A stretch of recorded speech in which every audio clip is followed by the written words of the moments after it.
नमस्कार, आप देख रहे हैं खबर फास्ट। मैं हूं आपके साथ शमशेर सिंह। हमारे इस खास कार्यक्रम में आपका स्वागत है। राष्ट्र रक्षा समम पुण्यम, राष्ट्र रक्षा समम व्रतम, राष्ट्र रक्षा समम यज्ञो, दृष्टो नैव च नैव च, नभः स्पृशम दीप्तम स्वागतम। 5 राफेल की भारत की सरजमी पर सफल लैंडिंग के बाद प्रधानमंत्री मोदी ने संस्कृत में ट्वीट किया, जिसका मतलब है कि राष्ट्र रक्षा के समान कोई पुण्य नहीं, राष्ट्र रक्षा के समान कोई व्रत नहीं, राष्ट्र रक्षा के समान कोई यज्ञ नहीं। आपका रूप आकाश तक दमक रहा है।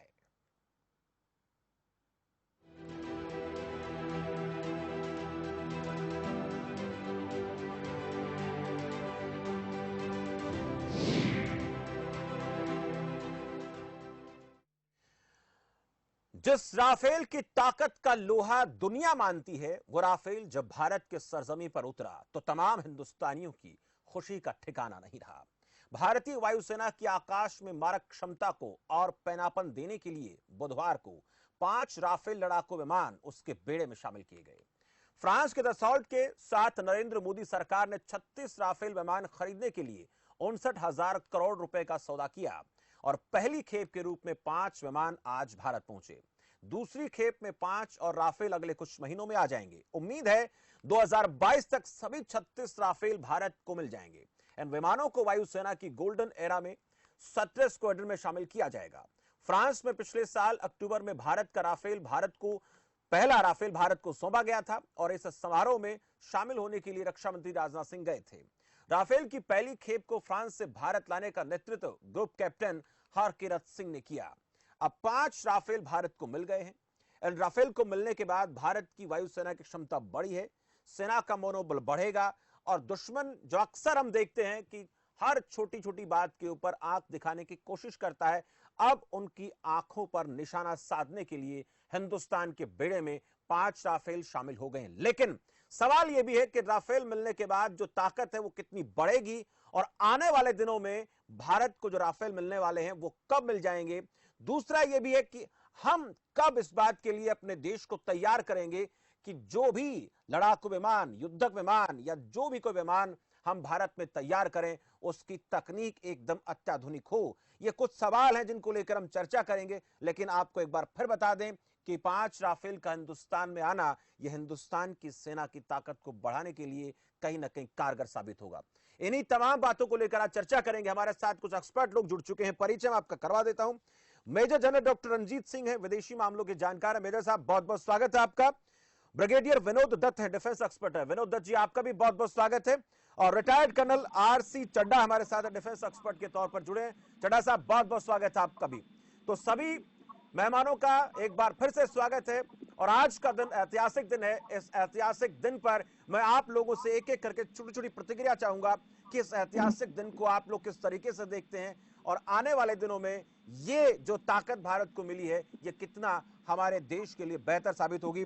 मैं पहले दत्त साहब आपसे पूछूंगा, आज के इस ऐतिहासिक दिन को आप किस तरीके से देखते हैं? देखिए, ये बड़े गौरव की बात है कि भारत में रफाल का इंडक्शन जो इंडियन एयरफोर्स में है, ये एक ऐतिहासिक इवेंट है जी। और जिस तरह की हमारी एयरफोर्स की जो एयरक्राफ्ट स्ट्रेंथ थी, वो जो नफरी थी वो कम होती जा रही थी और करीब हम 30 स्क्वाड्रन से भी कम रह गए थे। तो इन हवाई जहाजों का इंडक्शन एक बहुत ही इम्पोर्टेंट कॉर्नरस्टोन है इंडियन एयरफोर्स के लिए।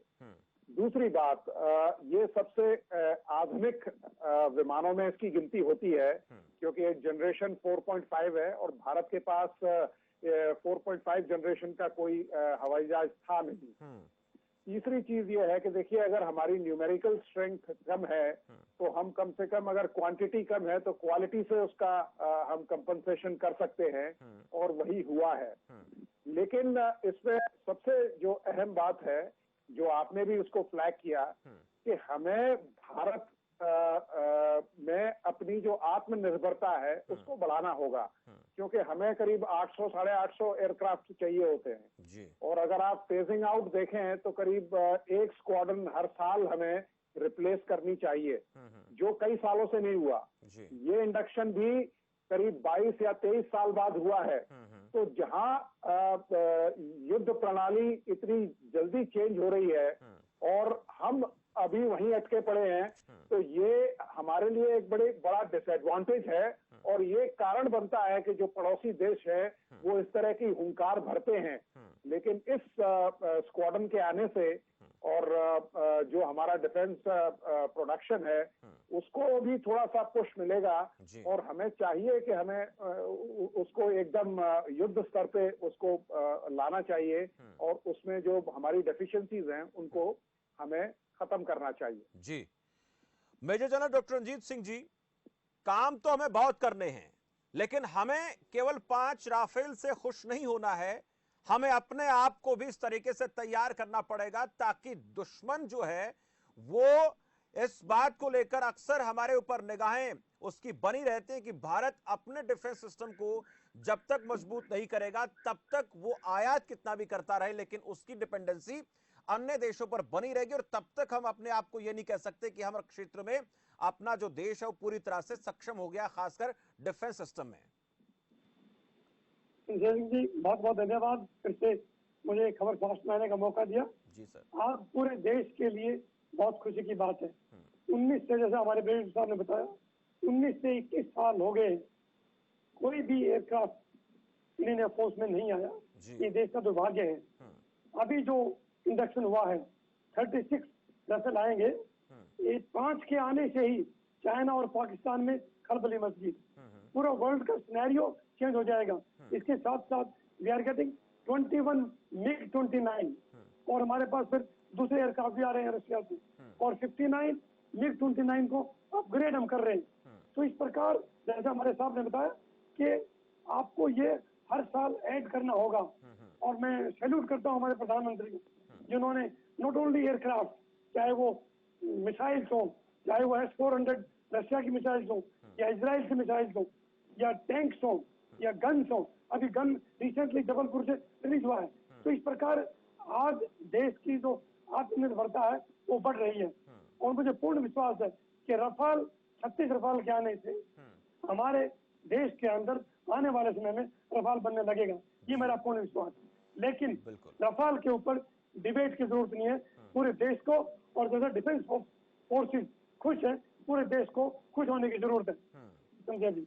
बिल्कुल, इस मुद्दे पर राजनीति होती है। हालांकि आज हमने इस चर्चा को राजनीतिक रंग नहीं देने की कोशिश की, क्योंकि राजनीतिक तरीके से इस चर्चा को हम करते तो क्या क्या बातें निकलती। हमारी कोशिश ये है कि देश की ताकत में जिस भी तरीके से इजाफा हो उस पर राजनीतिक पार्टियों को बहुत ज्यादा बोलने का मौका नहीं देना चाहिए, हमारी कोशिश रहती है। और आप हमें उन पॉलिटिशियंस के साथ मिलाए मत करो उस डिबेट में। आज हमारे तीनों डिफेंस ऑफिसर्स हैं, आपको बहुत अच्छी एक्सपीरियंस और अच्छी खबरें देंगे।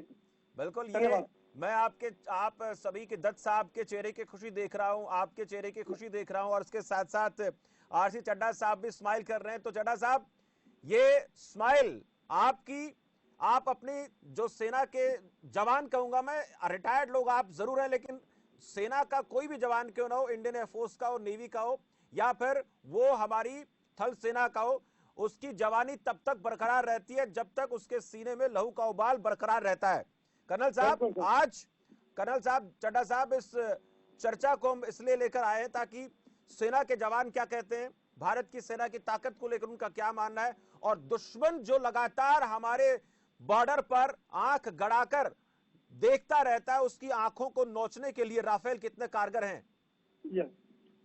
देखिए चड्ढा साहब, पिछले 50 साल से जो भी सरकार पीछे रही है, इन्होंने डिफेंस को हार्म नहीं किया। डिफेंस मीन्स तीनों चीजों का, आर्मी, एयरफोर्स, नेवी का। और अभी जो हमारे मोदी साहब या हमारी जो सरकार अभी है, उन्होंने ये रियलाइज किया कि हमारे बॉर्डर सेफ नहीं है और हम लोग वेल इक्विप्ड नहीं है। आप हैरान हो कि हमारे पास अभी ऑफकोर्स लेटेस्ट राइफल आ रही है, अगर पुराने जमाने की वो 7.62 चल रही है।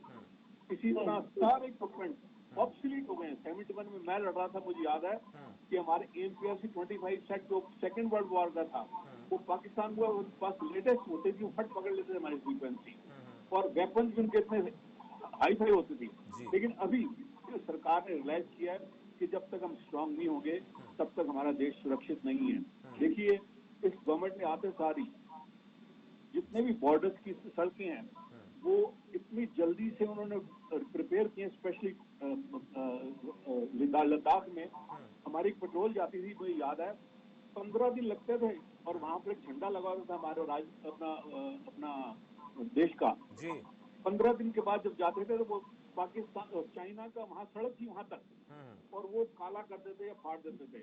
फिर नेक्स्ट 15 दिन तक हम वो चिट्ठे पे लिखते रहते थे। तो ये हाल था। और अभी देखिए इन्होंने डीबीओ पर वो सबसे बड़ा हमारा हवाई जहाज है जो कार्गो है उसको लैंड करवा दिया और रातों रात एक ब्रिगेड को पूरे वहां पहुंचा दिया जब ये चाइना के साथ हमारा जो लफड़ा पड़ा है। कहने का मतलब ये है कि चाइना को आंख दिखा दी हमने और फिर अभी जो राफेल खरीदी है और अभी भी वहां पर जितने भी हमारे एयरक्राफ्ट हैं अभी भी पेट्रोलिंग कर रहे हैं। तो आइडिया ये कि साइकोलॉजिकली याद रखना दुश्मन को डाउन करना बहुत जरूरी होता है और ये गवर्नमेंट ने ये दिखा दिया है कि हम वो 62 वाले फौजी नहीं है, 62 वाले गवर्नमेंट नहीं है यहाँ पर। तो इसलिए देखिए कहाँ तो ये पहले अपनी आंख दिखाता था।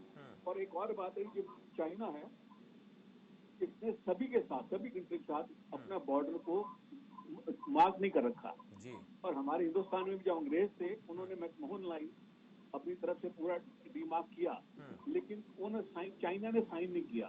तो इसी तरह यानी कि अरुणाचल प्रदेश वगैरह में और इसी तरह लद्दाख में क्लेम लाइन रोज ही मतलब उसको क्लेम करता था क्योंकि एरिया मार्क नहीं है। जिस तरह कश्मीर में हमारा एरिया मार्क नहीं वो भी LAC है।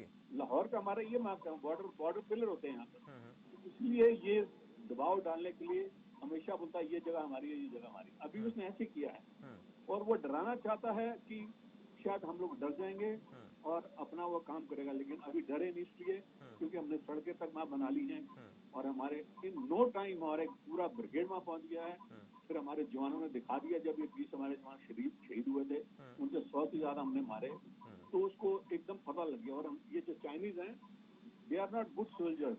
वो तो वहाँ पर एक कल्चर है कि एक फैमिली में एक बच्चा होगा, वो तो सारे AC वाले बच्चे हैं और वे हमारे फौजी हैं तो देखिए वो तो रफ एंड टफ हैं, हर टेरेन में काम करते हैं, चाहे वो माउंटेन्स हैं चाहे वो डेजर्ट हैं कहीं भी है।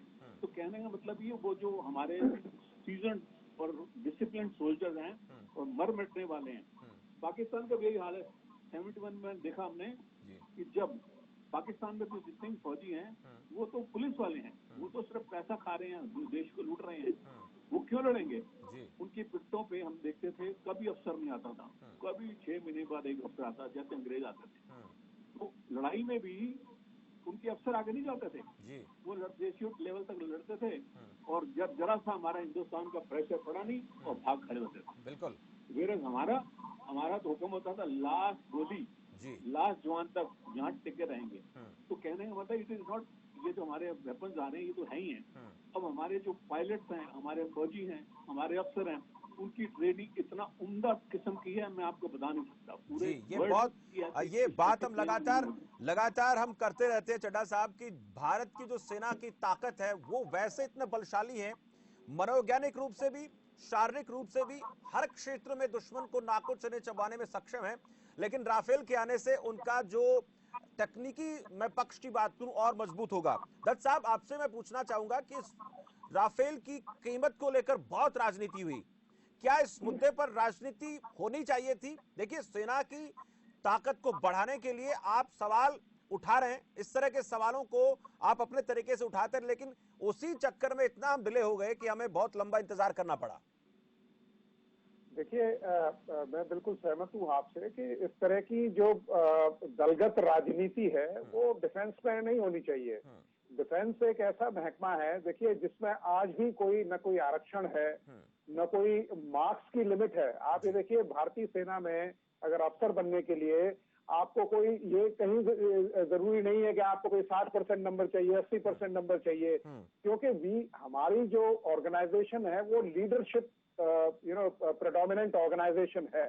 तो वहाँ लीडरशिप क्वालिटीज देखी जाती हैं, वहाँ ये इस तरह की डीलरशिप क्वालिटीज नहीं देखी जाती हैं। और जितना आप देखिए प्रोक्योरमेंट में डिले करेंगे, आजकल जो प्राइस फैक्टर है या प्राइस स्पाइरल है वो इतना बढ़ता जाता है, टेक्नोलॉजी रोज चेंज हो रही है, तो हर चीज के लिए आपको पैसा देना पड़ेगा। और जिस तरह का देखिए मॉडिफिकेशन आप चाहते हैं, जैसे अभी आप रफेल में देखिए, हमने अभी हाल ही में कॉन्ट्रैक्ट के बाद, मतलब पोस्ट कॉन्ट्रैक्ट, हमने उसमें हैमर मिसाइल्स लगवाई। कारण ये था क्योंकि जिस तरह का देप्सांग में चीन ने अपनी 4th और 6th मोटराइज्ड डिवीजन को डिप्लॉय किया है, और देप्सांग बल्ज में आर्मर वॉरफेयर जो होने के चांसेस हैं, तो उस करके हमने ये अपनी जो इसमें हैमर मिसाइल लगवाई, जो एयर टू ग्राउंड है और एंटी टैंक रोल में इस्तेमाल की जा सकती हैं। तो ये इस तरह के जितने चेंजेस होते हैं उसमें प्राइस फैक्टर हमेशा एस्केलेट होता है। और जो पॉलिटिकल रीजन से, देखिए 4 ऐसे विषय हैं मेरे हिसाब से जो बिल्कुल किसी भी दलगत राजनीति में नहीं होने चाहिए। डिफेंस हो गया, एजुकेशन हो गया, हेल्थ हो गया, और जो अपनी जो नेशनल पावर है, वो ये बिल्कुल, ये 4 जो मुद्दे हैं, इनमें कोई कॉम्प्रोमाइज नहीं होना चाहिए। उसमें देखिए हर आदमी इंडियन है, हर आदमी भारतीय है, और उसका जो उत्तरदायित्व है वो माँ भारती की तरफ है, किसी पार्टी की तरफ नहीं है, किसी पर्सनालिटी विशेष की तरफ नहीं है, और या किसी कोई आइडियोलॉजी की तरफ नहीं है। मेजर जनरल रणजीत सिंह जी, जो अपनी भारत की क्षमता है, और हमने देखा कि भारत के साथ कुछ देश जो बड़े राष्ट्र हैं, यूरोपियन कंट्रीज की बात करें, ज्यादातर लोगों का रुझान भारत की तरफ है। दूसरी तरफ रशिया की बात करें, जो कभी चाइना का बहुत करीबी हुआ करता था, उसी तरीके की उनकी सोच भी है, उसी तरीके का उनका जो तंत्र भी है, जिसको हम कहेंगे जो हमारा लोकतंत्र है, या फिर जिस तरह के साम्यवादी व्यवस्था इन दोनों देशों में है। लेकिन उसके बाद भी रुख भारत की तरफ इन देशों का होना, वो क्या दर्शाता है, उससे कितना फर्क पड़ेगा? और उसके साथ साथ जो हम डिफेंस सिस्टम उन लोगों से ले रहे हैं, वो डिफेंस सिस्टम देने के पीछे वजह आपको क्या नजर आती है? संजय जी, देखिए एक बात, कोरोना की वजह से 116 देशों ने चाइना के खिलाफ जी इंक्वायरी करने के लिए इकट्ठे हुए। उसके पश्चात यूएनएससी में भारत को 184 वोट मिले। इससे चाइना और पाकिस्तान को बड़ी आग लगी कि इतनी जबरदस्त सपोर्ट इंडिया को। उसके पश्चात quadrilateral Japan, America, Russia, India की नेवल एक्सरसाइज होने वाली है इंडियन ओशन में। अब एक एक्सरसाइज हुई इंडिया अमेरिका की, अब के फर्स्ट टाइम ऑस्ट्रेलिया भी इसमें भाग लेने के लिए तैयार है। इसके पश्चात 21 देशों के चाइना के साथ झगड़े हैं, 14 कंट्रीज बाउंड्री के साथ हैं, उन सब के साथ। उसके अलावा Philippine, Malaysia, Indonesia, Vietnam, Laos, इन सब के साथ चाइना का झगड़ा है। जापान, सेनकाकू आइलैंड जापान का ले लिया, पारास आइलैंड, स्प्राटले आइलैंड, उधर वानुआतू आइलैंड जो न्यूजीलैंड के ऊपर है, वहां जाकर के चाइना घेरा है। तो चाइना का जो एक्सपेंशनिस्ट एटीट्यूड है, इससे पूरा वर्ल्ड उसके खिलाफ है। जो एग्रेसिव अप्रोच चाइना की है, ये चाइना को लेके डूबेगा, इसमें कोई दो राय नहीं। जो प्राइम मिनिस्टर ने स्टेटमेंट दिया था, जो सेकंड वर्ल्ड वॉर में हिटलर ने गलती की, वो चाइना गलती अब कर रहा है। पूरा दुनिया आज भारत के साथ, अमेरिका के साथ, ऑस्ट्रेलिया, जापान और साउथ चाइना सी में इंडिया के साथ खड़ा है, इसमें कोई दो राय नहीं। ताइवान, हांगकांग, तिब्बत, ये तीनों अलग होने चाहिए, और ये जल्दी ही होंगे, मेरा अपना मानना है। और ये बहुत बड़ी भारत की जीत होगी। एक्साइज चीन और पीओके, ये मुझे लगता है प्रधानमंत्री जी किसी न किसी अपने इस टेन्योर में कुछ न कुछ करके दिखाएंगे। इसीलिए लेटेस्ट वेपन आज इंडिया के पास आ रहे हैं। फौज का मोराल, सेनाओं का मोराल पीक पे है। अरे एक एक इंजन के जवान ने 10-10 चाइनीज को मारा है। चाइना की डेड बॉडी 17 डेड बॉडी से नेक्स्ट डे दी गई है जी। ये है भारतीय जवान का जज्बा, जो हमारे डिफेंस एक्सपर्ट ने कहा। वो देश के लिए लड़ता है। चाइना वाला तो वो बेचारा एक बच्चा है, वो भी रोजी रोटी कमाने के लिए सिर्फ 2 साल नौकरी के लिए आया है। तो इसलिए पूरी दुनिया आज भारत के साथ है। तो इसलिए जो सेंट्रल गवर्नमेंट ने फैसला लिया कि Indian defence forces should be well equipped, और आज वो बिल्कुल ये आपने बहुत सही बात कही है। और कर्नल आरसी चड्ढा साहब, जो ताकत की बात हो रही है, हमें अभी और अपने आप को सशक्त बनाना है। लेकिन अब तक जो मिला इन कुछ सालों में, मैं केवल कुछ सालों की बात करूंगा, पिछले 5-7 साल की हम बात करेंगे, उस दौरान जो मिला और उससे पहले जो मिला, उसमें कितना अंतर आपको दिखता है? जो हमारी लीडरशिप थी, पॉलिटिकल लीडरशिप थी, उसमें उनमें वो फोर्स हार्ट बिल्कुल नहीं था कि हमें देश के लिए कुछ करना पड़ता जी। तो इसलिए उन्होंने कोई इस बारे में तवज्जो नहीं दी। अब देखिए, अब ये गवर्नमेंट आते सारी इजराइल इज लेटेस्ट टेक्नोलॉजी उसके पास हर चीज, और पिछली सरकारों ने तो वहां पर कोई प्राइम मिनिस्टर गया ही नहीं, और वहां पर आज तक उन्होंने रिलेशन ही मतलब वहां डेवलप किए। इस गवर्नमेंट ने आते सारी पहले उनके साथ की है, and we are buying latest equipment from them. इसी तरह इस गवर्नमेंट में पहले हमारे पास सिर्फ रशिया का माल आता था, रशिया का, क्योंकि पहले हम रूपीज में पे करते थे, और वो सब standard, sorry to use this word, वो सब स्टैंडर्ड सामान था सारा। और अभी देखिए उन्होंने अपनी पॉलिसी बदली की है, अमेरिका से ले रहे हैं, तो क्या नाम है, फ्रांस से ले रहे हैं, इजराइल से लेते हैं। तो उनका, मेरा मतलब ये थॉट है मोदी साहब का या उनके एडवाइजर का है, ये बहुत बड़ी बात है जी। देश को अगर सक्षम बनाना है ताकि कोई हमारे तरफ आंख भी देख सके, तो अपने को बहुत स्ट्रांग बनाना है। इसी तरह जो हमने अभी तो खरीद रहे हैं, क्योंकि अभी शॉर्ट टाइम हमने ये खरीद रहे हैं, अल्टीमेटली वो स्वाभिमान वाली बात है, अपना बनाना हमारा शुरू करेंगे और होगा भी। अभी आत्मनिर्भर के ऊपर भी इन्होंने काफी जोर दिया है, और काफी प्राइवेटाइज भी कर रहे हैं कि चाहे प्राइवेटाइज करें, लेकिन होना चाहिए। तो अल्टीमेटली टाइम तो लगेगा, लेकिन फिलहाल ये जो खरीद फरोख्त हो रही है, ये इमीडिएट रिक्वायरमेंट हमारी है। आने वाले कुछ सालों में हमें नजर आएगा जो अभी जो तैयारियां हो रही हैं, जो कोशिशें हो रही हैं। हाँ जी, नहीं अभी नजर आएगा जल्दी, अभी नजर आ भी गया। देखिए साइकोलॉजिकली दुश्मन को डाउन करना बहुत जरूरी है। देखिए जो अपना दुश्मन है, अगर वो साइकोलॉजिकल डाउन है ना, तो लड़ नहीं सकता। एक पतला आदमी भी मार सकता है बड़े आदमी को, अगर उसमें मुद्दा है। लेकिन इसलिए हमने ये जो लेटेस्ट किया है, सड़कें बना रहे हैं, लेटेस्ट इक्विपमेंट अमेरिका से भी आ रही है, तो कहने का मतलब ये एक साइकोलॉजिकल एक फियर पैदा कर रहे हैं चाइना को और पाकिस्तान में। देखो पाकिस्तान के पता कितने 100 पायलट साले गलत, उनके पास लाइसेंस ही ठीक नहीं है। आई एम श्योर अगर इस टाइप के उनको पायलट था तो क्या करेंगे लड़ाई में। बिल्कुल, बहुत उम्दा आज की चर्चा रही, और आज जो डिफेंस के लोग थे उन्हीं से हमने बातचीत की। राफेल के आने के बाद राजनीतिक चर्चाएं अलग मंच पर होती रहेंगी, हम करते रहेंगे, लेकिन आज ये साबित हो गया है कि भारत की जो ताकत है उसमें वायुसेना की ताकत में इजाफा हो गया है, इसमें संदेह नहीं है। और मनोवैज्ञानिक रूप से जो लाभ मिलेगा भारत को मिलेगा, और मनोवैज्ञानिक दबाव जो पड़ेगा वो पाकिस्तान पर पड़ेगा, वो चाइना पर पड़ेगा। बहुत बहुत शुक्रिया major general doctor Ranjit Singh ji आपका, ब्रिगेडियर विनोद दत्त जी आपका बहुत बहुत शुक्रिया, और defence expert retired colonel R C. Chadha साहब आपका भी बहुत बहुत शुक्रिया हमारे साथ खास कार्यक्रम में जुड़ने के लिए। तो जिस ताकत की हम बात कर रहे हैं वो ताकत हिंदुस्तान को मिल चुकी है। हम मानसिक रूप से बहुत सख्त हैं, हमारी सेना के जवान बहुत ताकतवर हैं, और जैसे कि चर्चा में निकलकर सामने आया कि पाकिस्तान में किस तरह से 2 नंबर के काम होते हैं। चाइना की बात करें तो वह हर घर के जवान को जाना जरूरी होता है, इसी में पलने बढ़ने वाले कहां इन पहाड़ियों पर मुकाबला करेंगे। तो उस लिहाज से हमारी सेना जो है वो पहले से ही स्ट्रांग है दोनों देशों के मुकाबले।